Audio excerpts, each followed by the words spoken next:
ناظرین، آج آپ کے علم میں ہے کہ پاکستان مسلم لیگ نون کے حوالے سے اسکروٹنی کمیٹی کا الیکشن کمیشن میں جو ان کے فارن فنڈنگ کا کیس ہے اس حوالے سے آج سماعت تھی. اور یہ کمیٹی میں آپ کو صرف یہ بتانا چاہتا ہوں بیک گراؤنڈ انفارمیشن کے حوالے سے، یہ کمیٹی 2018 اپریل کے اندر الیکشن کمیشن نے بنائی تھی نون لیگ اور پیپلز پارٹی کے بینک کھاتوں کی جانچ پڑتال کے حوالے سے. اور یہ سپریم کورٹ کا 2017 میں ثاقب نثار صاحب کا فیصلہ آیا تھا جس میں یہ کہا گیا تھا کہ تمام الیکشن کمیشن نے تمام سیاسی جماعتوں کی پولیٹیکل فنڈ ریزنگ کی جانچ پڑتال، ان کے جو اکاؤنٹس ہیں اس کی اسکروٹنی کرنی ہے، جانچ پڑتال کرنی ہے اور ان اکارڈنس ود دی لا کرنی ہے. اور اس میں تمام جماعتوں کا ذکر کیا گیا تھا. اور 2018 مارچ میں پی ٹی آئی کے لیے اسکروٹنی کمیٹی، یہی اسکروٹنی کمیٹی تھی، یہی ڈی جی لا تھے جو بنی. اور اس کے 15 روز بعد اپریل میں نون لیگ اور پیپلز پارٹی کے لیے کمیٹی بنی. لیکن scrutiny committee P T I کی رپورٹ پہلے تیار کر لیتی ہے اور وہ پہلے جمع ہو جاتی ہے. ہمارا جبکہ موقف یہ تھا کہ الیکشن کمیشن کو سپریم کورٹ نے اپنے فیصلے میں بڑا واضح کہا تھا کہ تمام پولیٹیکل پارٹیز کے بینک اکاؤنٹس کی جانچ پڑتال کی جائے تو رپورٹ بھی ایک ساتھ پیش ہونی چاہیے. چلے انہوں نے فیصلہ کیا، انہوں نے جمع کروا دی رپورٹ. اس کے اوپر ہمارا اعتراض اپنی جگہ کے اوپر آج بھی قائم ہے. لیکن اب ہمارا بڑا سادہ سا الیکشن کمیشن آف پاکستان کے سامنے یہ سوال ہے کہ سپریم کورٹ کے فیصلے کی پاسداری کب ہوگی؟ یعنی کہ ایک اسکروٹنی کمیٹی جو سال 2018 میں بنتی ہے، 2019 بھی گزر جاتا ہے، 20 بھی گزر جاتا ہے، 21 بھی گزر جاتا ہے اور 22 بھی گزر رہا ہے، یعنی تقریباً 4 سال سے زائد 5واں سال مکمل ہو جائے گا. لیکن ابھی تک اسکروٹنی کمیٹی الیکشن کمیشن کے سامنے اپنی رپورٹ ہی پیش نہیں کر سکی. تو الیکشن کمیشن سے یہ ہماری استدعا ہے کہ یہ پابند بنایا جائے. اور ہم یہ امید کرتے ہیں کہ کوئی سیاسی جماعت جو ہے وہ لاڈلی نہیں ہے، کسی کے ساتھ پیپلز پارٹی نون لیگ والوں کے ساتھ کوئی لاڈلوں جیسا سلوک نہیں ہونا چاہیے، بلکہ سب کے ساتھ قانون کے مطابق سلوک ہونا چاہیے. سب کی رپورٹس جو ہیں وہ جمع ہونی چاہیے، الیکشن کمیشن اس کے سامنے فیصلہ لے کر آئے. جو اصل حقائق تھے، آج بھی 7 اکاؤنٹس ایسے سامنے آئے ہیں جو پی ایم ایل این نے الیکشن کمیشن کے سامنے ڈسکلوز ہی نہیں کیے، ظاہر ہی نہیں کیے. یہ وہ کون سے ایسے جعلی اکاؤنٹس ہیں، کون سے ایسے جنات ہیں جنہوں نے یہ اکاؤنٹس کھولنے ہیں؟ اور پی ایم ایل این اور پیپلز پارٹی تو ماہر ہے پاپڑ والے کے نام پر، فلودے والے کے نام کے اوپر، پھیڑی والے کے نام کے اوپر، ریڈی والے کے نام کے اوپر، کبھی قاضی فیملی کا نام استعمال کر کر، کبھی ٹیٹیاں لگوا کر، کبھی جعلی اکاؤنٹس کھولنے کے یہ ماہر ہیں. شہباز شریف پر 16 ارب روپے کا ایف آئی اے کا کیس کیا ہے؟ رمضان شوگر مل کے ملازمین کے نام کے اوپر جعلی اکاؤنٹس کھلے ہوئے ہیں، ٹیٹیاں لگ جاتی ہیں. جو لوگ کبھی لندن گئے ہی نہیں، کبھی خواب میں لندن نہیں گئے ہوں گے، ان کے نام سے ٹیٹیاں لندن سے آ رہے ہیں. یعنی یہ ایسے آئنسٹائن ہے، بلکہ جو آئنسٹائن ہے وہ بھی اب دنیا میں نہیں ہے، وہ بھی یہ سوچ رہا ہوگا کہ یہ صلاحیت تو میرے اندر بھی نہیں تھی جو سلمان شہباز کے اندر ہے، جو اسحاق ڈار کے اندر ہے. اسحاق ڈار نواز شریف کے لیے منی لانڈرنگ کرتا تھا، سلمان شہباز شریف اور حمزہ کے لیے منی لانڈرنگ کرتے ہیں. اور وہ آتے ہیں، حفاظتی ضمانتیں بھی مل جاتی ہیں، 4 سال کے لیے مفرور رہتے ہیں اور عدالتوں میں پیش نہیں ہوتے. اور پھر آتے ہیں تو ریڈ کارپٹ کے استقبال بھی لیتے ہیں، پھولوں کے تحفے بھی لیتے ہیں اور حفاظتی ضمانتیں لے کر دانت نکال کر قانون اور آئین کا مذاق اڑاتے ہیں. تو یہاں قانون کی حاکمیت کی جو ہے وہ ہم جنگ لڑ رہے ہیں اور قانون سب کے لیے ایک جیسا ہونا چاہیے. الیکشن کمیشن یہ میک شور کرے، پیپلز پارٹی نون لیگ کی بھی رپورٹ سامنے آئے. اور میں چیلنج کرتا ہوں، بلاول کو بھی چیلنج کرتا ہوں، مریم کو بھی، نواز شریف، شہباز شریف، زرداری کو بھی چیلنج کرتا ہوں کہ پی ٹی آئی نے تو اپنی فنڈ ریزنگ کی رپورٹ جمع کروائی، پہلی سیاسی جماعت تھی جس نے پولیٹیکل فنڈ ریزنگ کی، اکاؤنٹس بھی مینٹین کیے. بیرون ملک پاکستانی 90 لاکھ پاکستانی جو پاکستان کو سالانہ 30-32 ارب ڈالر بھجوا رہے ہیں، انہوں نے پی ٹی آئی کو فنڈ دیا، ریکارڈ بھی موجود ہے. لیکن اس کے اوپر بھی انہوں نے اپنی سیاست کی. رپورٹ بھی آ گئی، کمیشن کا فیصلہ بھی آ گیا، عمران خان کے اوپر کرمنل پروسیڈنگ کا کیس بھی شروع ہو گیا ہے. لیکن پی ایم ایل این اور پیپلز پارٹی کی رپورٹ نہیں آئی. تو پھر میرا تو یہ حق ہے نا کہ میں یہ مؤدبانہ گزارش بھی کروں اور یہ سوال بھی اٹھاؤں کہ ابھی تک الیکشن کمیشن جو ہے وہ رپورٹ کیوں نہیں پیش کر رہا؟ یہ رپورٹ کے اندر کس بات کا ڈیلے ہے؟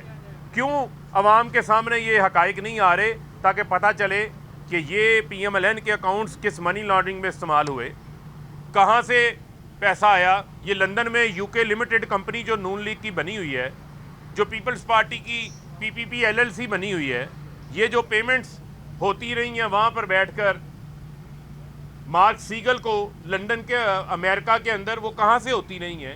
یہ حقائق سامنے آنے چاہیے، اور یہ ان کو بتانا چاہتے ہیں، ان کو راہ فرار اختیار نہیں کرنے دیں گے کسی صورت بھی۔ اور ابھی پتہ چلا یہ وزیر جنگل کا قانون ہے یہاں پر وزیر داخلہ کے نام کے اوپر، جو کہ فیصل آباد میں بھی 22 لوگوں کا قاتل ہے، اور ماڈل ٹاؤن کے بھی 14 لوگوں کے شہداء کا خون اس کے سر پہ ہے، 25 مئی کا ظلم بھی اس کے سر کے اوپر ہے۔ وہ یہ کہہ رہا ہے کہ ہم 4 بجے تک جو ہے اگر ووٹنگ نہ ہوئی، اجلاس نہ ہوا، تو گورنر جو ہے وہ ایک نیا آرڈر جاری کر دیں گے۔ تو میں یہ ان کو بتانا چاہتا ہوں کہ یہ جو آپ کے دماغ کے اندر یہ بھونڈی سازشیں آتی ہیں، یہ ملک کے اندر سیاسی بحران کے ذمہ دار آپ لوگ ہیں۔ اس سیاسی بحران کی وجہ سے ملک معاشی بحران کا شکار ہے۔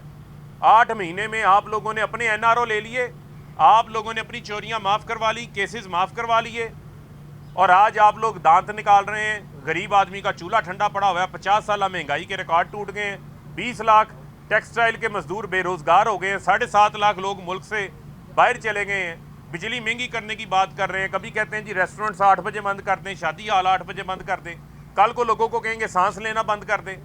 تو یہ نہیں ہو سکتا کہ آپ لوگوں کو جو ہے وہ کھلی چھٹی دے دی جائے اور آپ غیر آئینی اقدامات کریں۔ میں ان کو یہ تنبیہ کر رہا ہوں، کسی قسم کا بھی کوئی ایڈونچر کرنے کی یہ کوشش نہ کریں، یہ ایڈونچرز نہ تسلیم کیے جائیں گے، یہ عدالتوں کے اندر جو ہے وہ چیلنج ہوں گے۔ پنجاب کی 12 کروڑ عوام نے بڑا واضح مینڈیٹ جو ہے وہ پنجاب میں بھی عمران خان کو دیا۔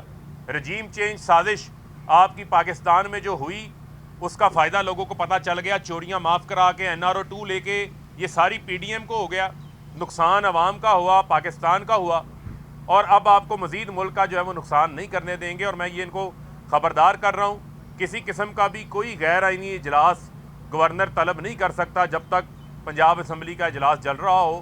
اسپیکر کی رولنگ جو ہے وہ اس حوالے سے بڑی واضح ہے، اور آپ نے عدم اعتماد جمع کروائی ہے نا، اب 186 اراکین پورے کریں، لائیں 186 اراکین، کروا لیں عدم اعتماد کامیاب، ورنہ اپنی بات کے اوپر قائم رہیں، جوتے اتار کے دم دبا کے بھاگے نا کہ آپ کہتے تھے اسمبلیاں تحلیل کریں گے انتخابات ہو جائیں گے، تو ہم تو اپنا آئینی اختیار استعمال کر رہے ہیں، آئین میں آپ اسمبلیاں تحلیل کر سکتا ہے وزیر اعلیٰ، تو آپ اس سے کیوں بھاگ رہے ہیں؟ اب اس کے اوپر قائم رہیں، یہ گھوڑا ہے، یہ گھوڑے کا میدان ہے، آئیں میدان میں آ کر مقابلہ کریں، پھر عوام آپ کو بتائے گی کہ آپ کتنے پانی میں کھڑے ہیں۔ جی سر، یہ آئی جی پنجاب نے استعفیٰ دے دیا ہے، کانگریس نے انکار کر دیا ہے، چیف سیکرٹری کو بھی بدل دیا گیا ہے، تو پنجاب میں اس وقت کیا چل رہا ہے؟ دیکھیں چیف سیکرٹری کے تو دیکھیں، میں نے پھر آپ کو یہ کہا کہ چیف سیکرٹری کی تعیناتی کا تو جو معاملہ ظاہری بات ہے وہ تو وفاقی حکومت کرتی ہے، لیکن وہ صوبے کی اس کے اندر جو ہے وہ رائے اور سفارشات جو ہیں وہ شامل ہوتی ہیں۔ لیکن پھر میں آپ کو کہوں گا کہ اگر کوئی بیٹھ کے کسی جگہ سے کوئی ڈوریاں ہلانا چاہتا ہے، کوئی بیٹھ کے کوئی ایڈونچر کرنا چاہتا ہے، تو وہ ملک کا فائدہ نہیں کر رہا، ملک کا نقصان کر رہا ہے۔ اس ملک کے اندر واحد سٹیبلٹی کا، استحکام کا ایک ہی راستہ ہے، وہ ہے الیکشن کراؤ، ملک بچاؤ۔ اچھا سر، یہ بتا دیجیے گا کہ اب پی ٹی آئی جو ہے سیاست میں مذاکرات کا سلسلہ چلتا رہتا ہے اور مذاکرات سے ہی مسائل کا حل نکلتا ہے، تو جو ریاستی ادارے ہیں ان سے کوئی بات چیت کا سلسلہ جاری ہے یا کس نتیجے میں؟ دیکھیں بات یہ ہے، ہم صرف ایک چیز چاہتے ہیں، ہم یہ چاہتے ہیں کہ جس کا جو آئینی کردار ہے وہ اپنا آئینی کردار ادا کرے، اور مذاکرات کے نام کے اوپر مذاق نہ ہو۔ 8 مہینے سے یہ مذاق کے اندر جو ملک کا حال کر دیا ہے وہ آپ کے سامنے ہے کہ $6.5 ارب کے اوپر آپ کے ریزرو موجود ہیں، ایل سی آپ کی کھل نہیں پا رہی، اور ساری جو ایشوز ہیں وہ آپ کے سامنے ہیں۔ لیکن ملک کو اب انتخابات کی طرف جو ہے وہ جانے دیں، انتخابات ان سے حکومت چل نہیں پا رہی، کار سرکار چلانے میں یہ ناکام ہو گئے ہیں، ملک کے اندر شدید جو ہے وہ سیکیورٹی کے مسائل پیدا ہو چکے ہیں، آئے روز جو ہے وہ دہشت گردی کے اندر اضافہ ہوتا جا رہا ہے.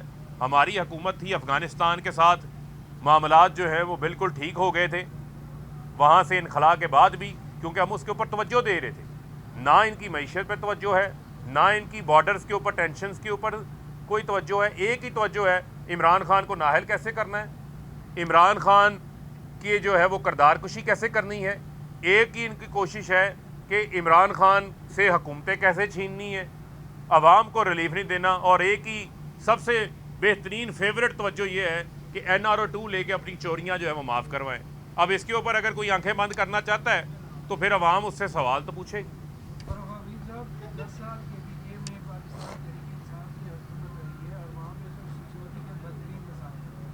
PTI کے دور میں ہی جیل کھولی گئی اور وہاں سے طالبان فرار ہوئے اور ابھی پھر اور وزیر اعلیٰ جو ہے وہ پنجاب میں بیٹھ کے سنگین ریلی کرنے کے حوالے سے بیان. دیکھیں بات یہ ہے کہ جو خیبر پختونخوا کا صوبہ ہے, کیا مجھے آپ یہ بتا دیں کہ وہ صوبہ کے اندر صرف جو سیکیورٹی ہے یا اس قسم کی جو بارڈرز کے اوپر دہشت گردی ہے اس کو نمٹنا کیا صوبے کا کام ہے؟ کیا صوبے کو جو درکار رقم تھی لا اینڈ آرڈر کے حوالے سے وہ 120 ارب روپیہ وفاق روک کے بیٹھا ہوا ہے؟ یہ جو وزیر جنگل کا قانون ہے یہ کس بات کا وزیر داخلہ ہے, یہ کس بات کا وزیر دفاع ہے؟ وزیر دفاع بیٹھ کے کہہ رہا ہے دکانیں کتنے بجے بند کرنی ہیں. وزیر داخلہ جس کا کام ہونا چاہیے ملک کی سیکیورٹی کو دیکھنا, وہ کہہ رہا ہے 4 بجے جو ہے وہ ایک الیکٹڈ حکومت کی حکومت چھین لی جائے گی. وہاں آپ کے کوئی اجلاس کیا ہے وزیر اعظم نے؟ کوئی سیکیورٹی کونسل کا اجلاس بلایا ہے کہ کیا صورتحال ہے؟ آئے روز وہاں سے در اندازی ہو رہی ہے لیکن اس کے اوپر کوئی اجلاس نظر نہیں آ رہا, لہٰذا ان کی توجہ ہی نہیں ہے. تو یہ کہنا کہ یہ صرف KP کے حکومت کی ذمہ داری ہے, یہ میں سمجھتا ہوں کہ تھوڑی زیادتی ہوگی. بہت شکریہ.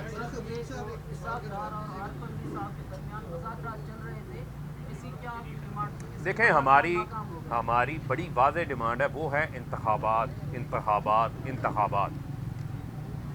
بہت شکریہ. میں نے جتنی ساری باتیں کی ہیں وہ میں نے الیکشن کمیشن سے ہی پوچھی ہیں, ان سے ہی سوال سامنے رکھا ہے. تو میں اب آپ کو کیا بتاؤں کہ ہم مطمئن ہیں یا نہیں مطمئن ہے. جو کچھ ہو رہا ہے وہ کوئی مطمئن ہونے والی بات تو نہیں ہے.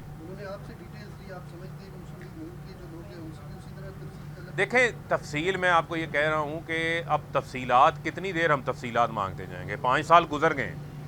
اب اپنی رپورٹ سبمٹ کریں, الیکشن کمیشن اس پہ فیصلہ کرے تاکہ قوم کے سامنے حقائق آئیں نا, پتہ چلے گا, توازن پتہ چلے گا کس جماعت نے کتنے اچھے اکاؤنٹس مینٹین کیے ہیں, اس کے بعد پیسے کہاں سے آئے ہیں. یہاں تو یہ پتہ چلتا ہے اچھا یہ 5 کروڑ آیا تھا, 10 کروڑ آیا تھا نون لیگ کے اکاؤنٹ میں, یہ تو اب بندہ ہی دنیا میں موجود نہیں ہے. تو نئی سے نئی کہانی جو ہے وہ سامنے آ جاتی ہے. میری بات تو سچ ثابت ہوگی نا, ہم نے کہا تھا نا.